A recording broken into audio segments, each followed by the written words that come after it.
Hello and welcome back guys, कैसे हैं आप सब। आज मैं आप सबके लिए और एक नई मूवी लेकर हाजिर हूँ। जिस मूवी के बारे में आज हम बात करेंगे उसका नाम है लियो। ये हाल ही में रिलीज हुई एक बहुत ज़बरदस्त एक्शन थ्रिलर मूवी है। ये बेसिकली है एक साउथ इंडियन मूवी, पर आज हम इसका हिंदी एक्सप्लेनेशन आपको सुनाने वाले हैं। तो चलिए बिना किसी देर के शुरू करते हैं आज की मूवी की एक्सप्लेनेशन। मूवी की शुरुआत में हम दो सीन को पैरेलल चलते हुए देखते हैं। एक सीन में हमें ये दिखाया जाता है कि शहर में हाइना का हमला हो चुका है, और दूसरी तरफ हमें ये दिखाया जाता है कि कुछ गैंग के लोग हिमाचल प्रदेश में आ चुके हैं और वो बहुत सारे मर्डर और बुरी काम कर रहे हैं। फिल्म की शुरुआत में हमको ये गैंग ही दिखाई जाती है जिनको किसी ने सुपारी दी है कलेक्टर को मारने के लिए, और वो लोग जाके अपना काम हासिल तो कर लेते हैं, लेकिन उन लोगों का गैंग का एक मेंबर एक लड़की को देखते हैं। उस आदमी को देखकर कुछ ठीक नहीं लगता है। ऐसा लगता है कि उसका मानसिक संतुलन ठीक नहीं है। वो रूम के अंदर जाता है और दरवाजा बंद कर देता है, और इससे हमको समझ में आता है कि आगे क्या हो चुका होगा। उसके बाद वो लोग गाड़ी लेके वहाँ से निकल पड़ते हैं। रास्ते में उनमें से एक मेंबर बहुत गुस्सा करता है और फोन करके किसी से बात करता है और उनसे पूछता है कि पुलिस को उन लोगों का फोटो किसने दिया, क्योंकि इसकी वजह से वो लोग ये शहर छोड़ के बाहर नहीं जा पा रहे थे और उनके पकड़े जाने की चांसेस बहुत बढ़ गई थी। लेकिन ये आदमी जो कि उन लोगों को सुपारी दिया था कलेक्टर को मारने के लिए, वो कहता है कि किसी ने शायद गद्दारी की है और इसीलिए वो अभी कुछ नहीं कर पा रहा है। ये बोलकर वो फोन काट भी देता है। लेकिन इन लोगों के पास फिलहाल करने लायक कुछ नहीं है और खाने लायक भी, इसलिए वो लोग छोटी मोटी चोरी करना शुरू करते हैं। वो लोग फाइनली गाड़ी लेके एक पहाड़ी मोड़ पर खड़े होते हैं, जहाँ पर कोई भी आता है तो वो लोग उन पर पत्थर फेंक के उन लोगों को घायल कर देता था और फिर उन लोगों से पैसे लूटकर उन लोगों को मार देते थे या फिर जाने देते थे, डिपेंड करता था। अब ये जो लड़का का बात हम पहले कर चुके थे, जो कि मानसिक तरह से सही नहीं लग रहा था, उसके पास एक गन भी रहता है और उससे वो किसी को भी मार रहा है। एक बार एक गाड़ी वहाँ से पास कर रही थी और उसने उस पर एक ढील फेंका, जिससे उस गाड़ी का बैलेंस बिगड़ गया और वो गाड़ी पलट गई। उसके अंदर रहने वाला इंसान से वो लोग पैसे मांग रहे थे कि तभी एक कॉल आती है उसी आदमी के पास जो पहले बात कर रहा था फोन में। वो आदमी जब वहाँ से हटता है कॉल पे बात करने के लिए, वो आदमी अचानक से उस गाड़ी में रहने वाले आदमी को मार देता है। ये देखकर वो लोग उसको डांटते हैं कि उसने अचानक से इसको क्यों मार दिया। वो इसका कोई जवाब नहीं देता है और लात मार के गाड़ी को नीचे फेंक देता है। अब दूसरी तरफ, जैसे कि हमने पहले भी बताया, हम ये देखते हैं कि शहर में एक हाइना आ चुका है जो कि पूरे शहर को तहस नहस कर रहा था और बहुत सारे इंसानों को मार रहा था। पुलिस ऑफिसर्स उसको रोकने की बहुत कोशिश की, यहाँ तक कि वाइल्ड लाइफ ऑफिसर्स भी कुछ नहीं कर पा रहे थे। इंस्पेक्टर जोशी जब वहाँ आकर पहुँचते हैं, वो जब भी इस हाइना को देखते हैं वो समझ जाते हैं कि कौन इसको हैंडल कर पाएगा, और वो बाहर निकल के जल्द से जल्द पार्थिमन को कॉल करता है। यहीं पे हमारी मुलाकात होती है हमारे हीरो के साथ। पार्थिमन एक सीधा साधा फैमिली मैन है। वो अपने बच्चे को स्कूल के लिए ड्रॉप करने जा रहा था कि तभी उसके पास इंस्पेक्टर जोशी का कॉल आता है और वो ये सुनता है कि एक हाइना की वजह से शहर में तहस नहस मच रही है और बहुत सारे लोग उसको मारने की भी कोशिश कर रहे हैं। ये सुनकर वो अपने बेटे को कहता है कि मम्मी को ये मत बताना कि मैं हाइना के पास गया था, और ये बोलकर वो वहाँ से निकल पड़ता है। और फिर वो वहाँ पहुँच जाता है जहाँ पर ये हाइना मौजूद था। वहाँ पहुँचते ही वो हाइना को शांत करने की कोशिश करता है, लेकिन कैसे होगा ये हाइना शांत। पार्थिवन वहां पहुंचते ही इस हाइना पर हमला नहीं करता है, बल्कि उसको अपने काबू में लाने का कोशिश करता है। वो जोशी को बताता है कि हाइने बहुत खतरनाक होते हैं, अगर उनके ऊपर तुम ज्यादा टॉर्चर करने की कोशिश करो तो वो और भी डेंजरस हो जाते हैं, इसीलिए पहले तो उनको ट्रैंकुलाइजर दे के सुलाना पड़ेगा। अब इस काम में पहले तो पार्थिवन सफल ज्यादा नहीं होता है। उधर जोशी अपने गन से उसको ट्रैंकुलाइज करने की कोशिश करता है, लेकिन उसका गन काम नहीं करता है। इसीलिए वो जल्दी से पार्थिवन का बेटा सिद्धार्थ के पास पहुंचता है, जो कि अपने जवेलियन से अपने पापा के पास ये पहुंचा देता है। लेकिन उससे पहले ये हाइना एक स्कूल में घुस जाता है जहाँ पर कि बहुत सारे बच्चे थे। पार्थिवन अनाउंस करके ज्यादातर लोगों को क्लासरूम में घुसा देते हैं, लेकिन 3 बच्चे अभी भी बाहर ही थे, और जैसे ही वो चुपके से अपने क्लासरूम की तरफ जाने की कोशिश कर रहे थे, वो हाइना ने उन लोगों को देख लिया था और वो उन लोगों की तरफ बढ़ ही रहा था कि तभी पार्थिवन उसको अपने सामने ले आता है और उसके साथ लड़ना शुरू करता है, वो भी बिना किसी औजार के। और तभी पार्थिवन का बेटा उसको जवेलियन से वो ट्रैंकुलाइजर पहुंचा देता है और पार्थिवन जल्द से जल्द वो ट्रैंकुलाइजर हाइना पर डाल देता है और उसके बाद तुरंत ही वो हाइना सो जाती है। और तभी पार्थिवन उसको थोड़ा सा सहलाकर खुद भी टायर्ड होकर पास में गिर जाता है। इसी तरह से पार्थिवन ने अपने पूरे शहर को उस हाइना से बचा लेता है। लेकिन इसके बाद जब वहाँ पर मीडिया होती है तो पार्थिवन किसी तरह से वहाँ से छुप के निकल जाता है और निकलते ही वो एक बार में पहुँचता है। वहाँ जाके हमको ये समझ में आता है कि ये बार एक्चुअली में उसी का ही है।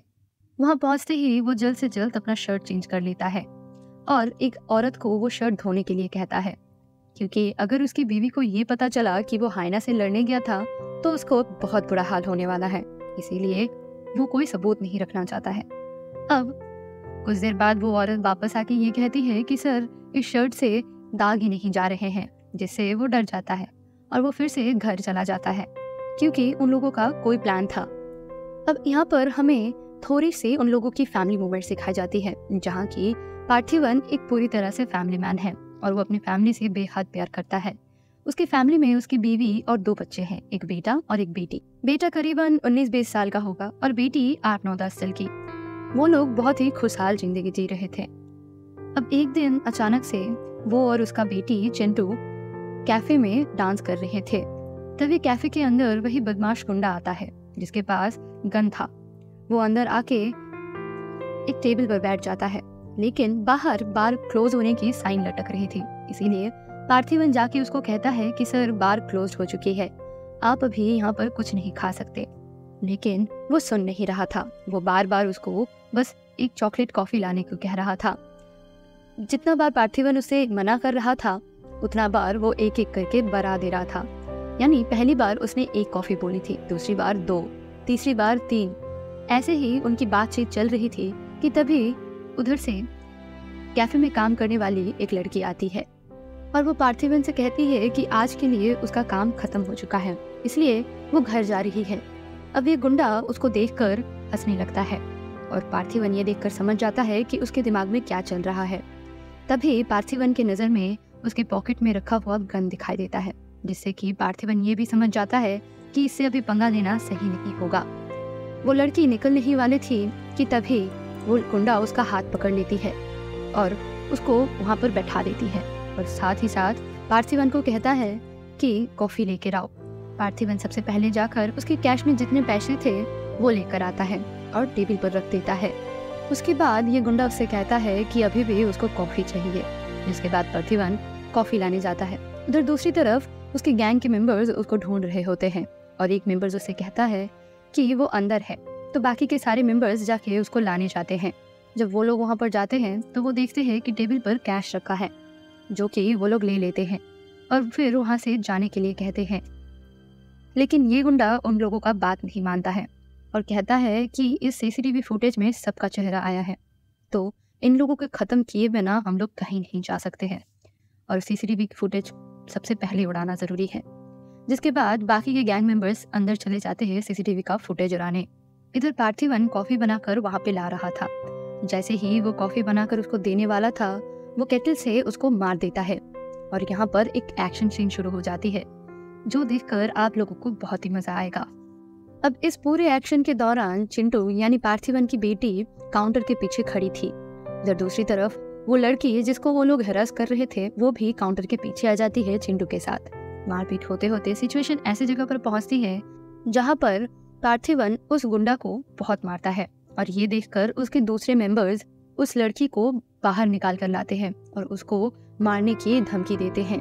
ये देख के पार्थिवन उस गुंडे को मारना बंद करता है और जैसे ही वो गुंडा वहाँ से उठता है तो दूसरा गुंडा उसको कहता है कि इसको खत्म कर दे, लेकिन वो गुंडा उसको मारने के बजाय उसकी बेटी की तरफ जा रहा था, जो देखकर पार्थिवन बहुत ही गुस्सा हो जाता है और वो जल्द से जल्द वो बंदूक उठा के उन 5 गुंडों को शूट कर देता है।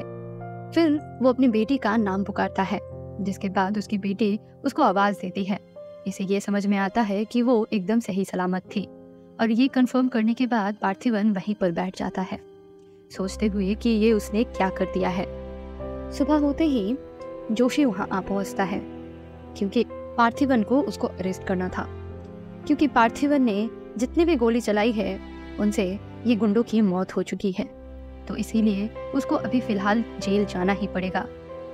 केस जैसे ही कोर्ट पे जाएगी तब जोशी उनका हेल्प करने का कोशिश करेगा। यहाँ पर जोशी एक अच्छा दोस्त और एक ईमानदार पुलिस ऑफिसर होने का सही कर्तव्य पालन कर रहा था। केस जैसे ही कोर्ट पर जाता है, ये साबित हो जाता है कि पार्थिवन ने ये मर्डर्स सिर्फ उसके सेल्फ डिफेंस में किया था, क्योंकि वो गुंडे उसके बेटी को मारने वाले थे और उसकी बहन जैसी एम्प्लॉय को भी चोट पहुंचा देते। इसीलिए उसके पास और कोई उपाय नहीं था। बाहर निकल के वो अपनी बीवी को बार बार ये कहना चाहता था कि उसने ये जानबूझकर नहीं किया, ये सब कैसे हो गया उसको समझ भी नहीं आ रहा था। उसकी बीवी उसको ये बोलकर दिलासा देती है कि शायद मैं तुम्हारी जगह रहती तो यही करती, तुम बस अपनी बेटी को बचा रहे थे और कुछ नहीं, सब कुछ सही हो जाएगा। ये बोलकर वो फिर से घर वापस आ जाता है। बाहर मीडिया इंतजार किया रहता है उसकी तस्वीर के लिए, क्योंकि आखिर उसने मारा तो है एक बहुत बड़े सीरियल किलर को। अब फिलहाल वो मीडिया के सामने आना नहीं चाहता था, इसीलिए वो एक छतरी खोलकर छुपते हुए जोशी की कार में बैठकर घर पहुंचता है। घर पहुंचने के बाद कुछ सही नहीं रहता है। पार्थिवन कुछ सहमा सहमा सा रहने लगा था। उधर कुछ मीडिया वालों ने उसका फोटो लेके पेपर में छाप दिया था और वो काफी फेमस हो चुका था, लेकिन उतना नहीं कि वो पब्लिक अटेंशन ड्रॉ करे। लेकिन कुछ गुंडे उसको नोटिस कर लेते हैं, जिसके बाद एक बहुत बड़ी ट्विस्ट आने वाली है। अभी जैसे कि पार्थिवन थोड़ा उदास रहता था, वो अपनी फैमिली के साथ पहले जैसा और क्वालिटी टाइम स्पेंड नहीं करता था। फिर एक दिन वो ये समझता है कि उसकी वजह से उसकी फैमिली भी ठीक से नहीं रह पा रही है, इसीलिए वो एक दिन उनको लेकर मार्केट जाता है। वो लोग खरीदारी कर रहे थे कि तभी पार्थिवन के पास एक कॉल आता है, और वो कॉल किसी और का नहीं बल्कि जोशी का था। और वो कहता है कि पार्थिवन पर शायद हमला होने वाला है, उसको बहुत ध्यान से रहना पड़ेगा। और जैसे ही वो अपनी बीवी बच्चे से मिलने जाता है, अचानक तभी उन सब पर अटैक हो जाता है। ये लोग एक्चुअली में उन सीरियल किलर्स के फैमिली वाले थे। उसके पति ने ये शपथ लिया था कि जब तक वो इनकी फैमिली को खत्म नहीं करेंगे तब तक वो इसका बॉडी जलाने नहीं देगी। अब ये अटैक होते होते उसकी बेटी और बीवी पर अचानक से कोई हमला करने वाला था कि तभी वहाँ पर कोई ऐसा आदमी आता है जो उन सबको मार देता है और उन लोगों को बचा लेता है। अब आपको भी लग रहा होगा कि ये आदमी आखिर में है कौन। ये आदमी कहता है कि वो उसका खुद का खून है, यानी कि पार्थिवन का बेटी उसकी पोती है, जिससे ये पता चलता है कि पार्थिवन शायद इसी का बेटा है। लेकिन जब घर आके उसकी बीवी उससे पूछती है तो पार्थिवन ये बात बिल्कुल डिनाई करते जाती है और कहता है कि उसको उसके पास्ट के बारे में कुछ याद ही नहीं है और उसको ये भी नहीं पता कि ये उसके पापा है या नहीं। दूसरी तरफ हमें ये दिखाई जाती है कि ये जो आदमी है उसका नाम है हरुण और वो बहुत बड़ा माफिया है, उसके नीचे बहुत गुंडे काम करते हैं। जब वो लोग पार्थिवन के पिक्चर देखे थे तब वो लोग उसको पहचान गए थे और उसको लियो बोलकर बुला रहे थे।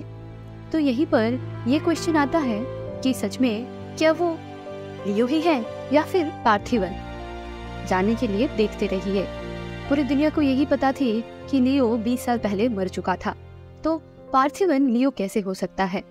लेकिन दूसरी तरफ ये भी सोचने के लायक बात है कि पार्थिवन को अपने पास्ट के बारे में कुछ पता नहीं है, तो शायद वो नाटक कर रहा है, ये भी तो हो सकता है। अब किसे पता सच बात क्या है। तभी हम देखते हैं कि वो सारे गुंडे बहुत सारे कार्स लेके अपने अड्डे से निकल पड़ता है हिमाचल प्रदेश के लिए, ताकि वो लोग इस आदमी को, जिसे कि वो लोग लियो समझ रहे हैं, उसको मार सके। एट प्रेजेंट हम देखते हैं कि पार्थिवन की बीवी उस पर जरा सा शक करने लगती है।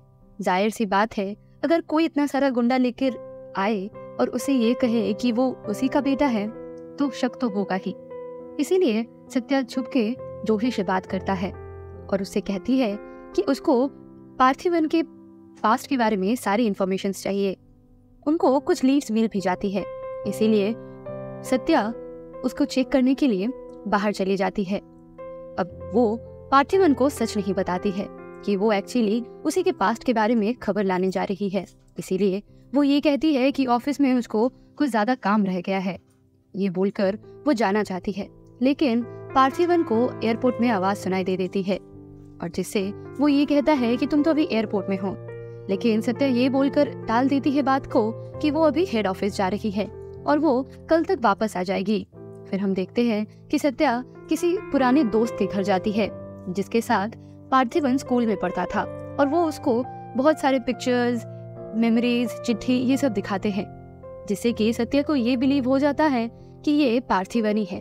उधर दूसरी तरफ पार्थिवन घर पे अपनी बेटी के साथ रह रहे थे, लेकिन तभी उसका बेटा नहीं मिल रहा था।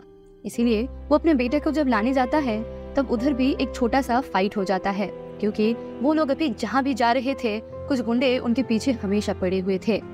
और इधर वो जो पुलिस ऑफिसर यानी जोशी था वो जेल में जाता है, जो कि इस हरुण के एक पुराने कर्मचारी से मिलने के लिए जाता है जो लियो के साथ काम करता था।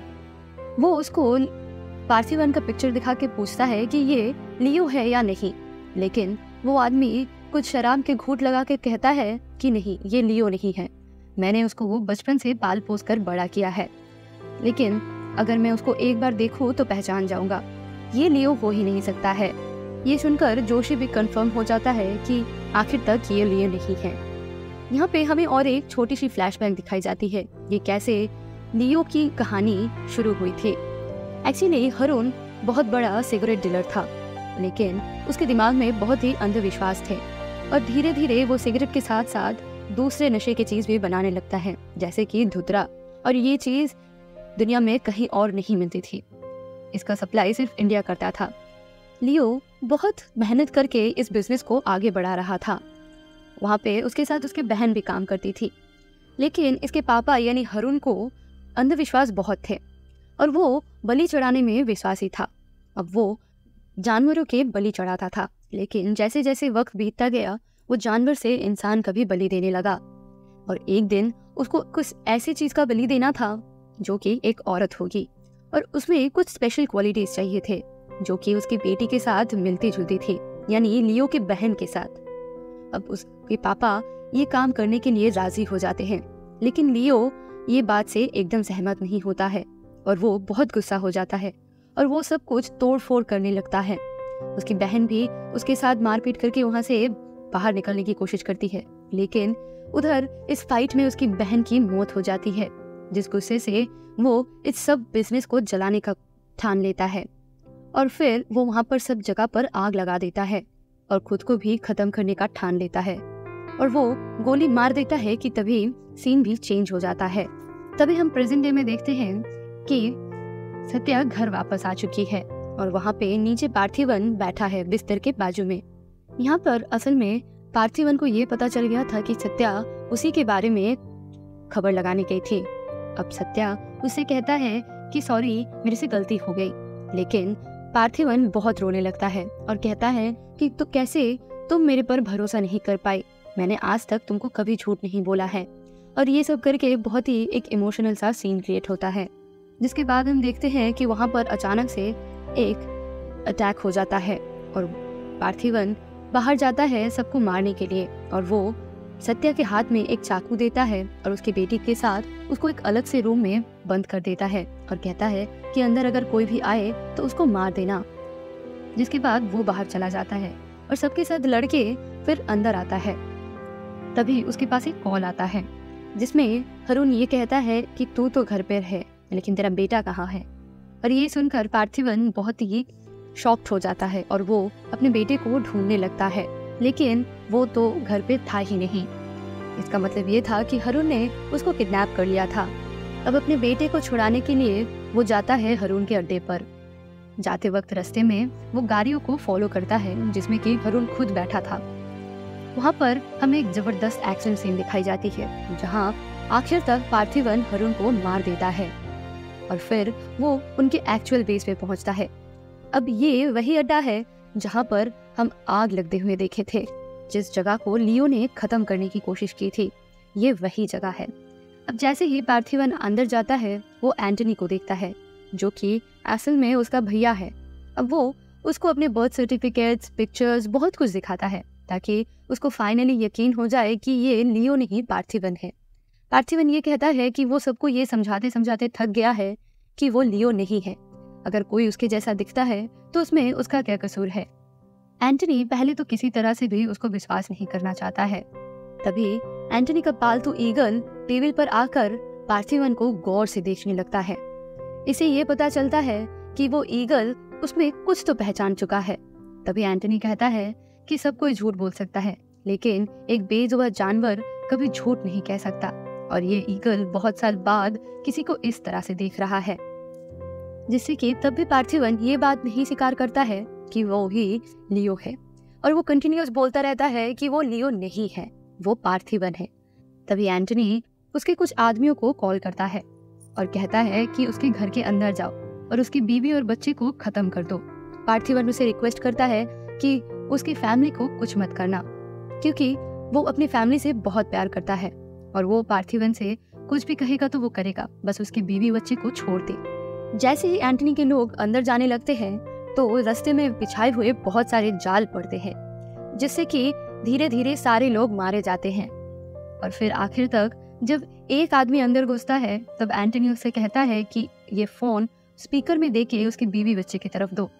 और एंटनी पार्थिवन से कहता है कि अगर तुम ये कहते हो कि तुम ही लियो हो तो मैं तुम्हारे बीवी और बच्चे को छोड़ दूंगा। और पार्थिवन कुछ कहने ही वाला होता है कि तभी वो कुछ ऐसा कहता है जो किसी के समझ में नहीं आता है। तभी दरवाजे से वो हाइना वापस आता है जिसको पार्थिवन ने रेस्क्यू किया था। अब वो आकर उस आदमी को मार डालता है और दूसरी तरफ इधर पार्थिवन उसे मारपीट करने लगता है। यहाँ पर हमें और एक जबरदस्त एक्शन सीक्वेंस देखने को मिलती है। यहाँ पर पार्थिवन का बेटा भी उसको बहुत हेल्प करता है। आखिर तक एंटनी ये मान जाता है कि ये पार्थिवन है, लियो नहीं। और तभी अचानक से पार्थिवन हंसने लगता है और ये कहता है कि मैं ही लियो हूँ। और तभी हमें और एक फ्लैशबैक दिखाई जाती है जहाँ की ये दिखाया जाता है कि लास्ट सीन में जब वो हरून से लड़ रहा था, तब जब हरून अपने आखिरी सांसें गिन रहा था तब वो हरून को भी जाकर यही कहता है कि हाँ मैं ही हूँ लियो और मैं इस पूरे धंधे को खत्म करके रखूंगा। उसने अपने बहन से ये वादा किया था कि वो इन सारे आदमियों को मार डालेगा, जो वो आखिर तक करता है। वो सभी को मार डालता है और निकलते वक्त वो पूरे फैक्ट्री पर आग लगा देता है। फिर जब वो लोग अपने घर की तरफ जाते हैं, रास्ते में वो अपने बेटा से प्रॉमिस करने को कहता है कि मम्मी को ये मत कहना कि मैं ही लियो हूँ। उल्टी तरफ उसका बेटा कहता है कि आप भी ये प्रॉमिस करो कि आप मम्मी से ये नहीं कहोगे कि मैं स्मोक करता हूँ। इस सीन से हमें पता चलता है कि फाइनली वो लोग और एक नॉर्मल जिंदगी जीने वाले होंगे और बाप बेटे में कोई खेद नहीं है। जब वो घर पहुंचते हैं तब वो लोग एक फैमिली हग करते हैं और उन लोगों में एक अच्छा मोमेंट जाता है। तभी अचानक से पार्थिवन के पास और एक कॉल आता है जिसमें कि कोई मिस्टीरियस आदमी ये कहता है कि तुम्हें क्या लगता है, तुम बस एक बिजनेस को खत्म करोगे तो तुम इंडिया को इस नशे के हाथ से बचा सकते हो? नहीं। जिससे कि हमें यहाँ पे थोड़ी सी अंदाजा मिलता है कि शायद बहुत जल्दी हमको सीक्वल मिलने वाला है, यानी इसका पार्ट 2 शायद आएगा जिसमें हम दूसरे विलन को देख पाएंगे। तब तक के लिए ये तो बस एक मिस्ट्री ही रहेगा। और अगर आपको ये वीडियो अच्छी लगी तो लाइक जरूर कर दीजिएगा और अगर आप इस चैनल पे न्यू हैं तो सब्सक्राइब जरूर कर दीजिएगा, क्योंकि आपको नेक्स्ट वीडियोस मिस नहीं करनी है। आज के लिए बस इतना ही। Thanks for watching.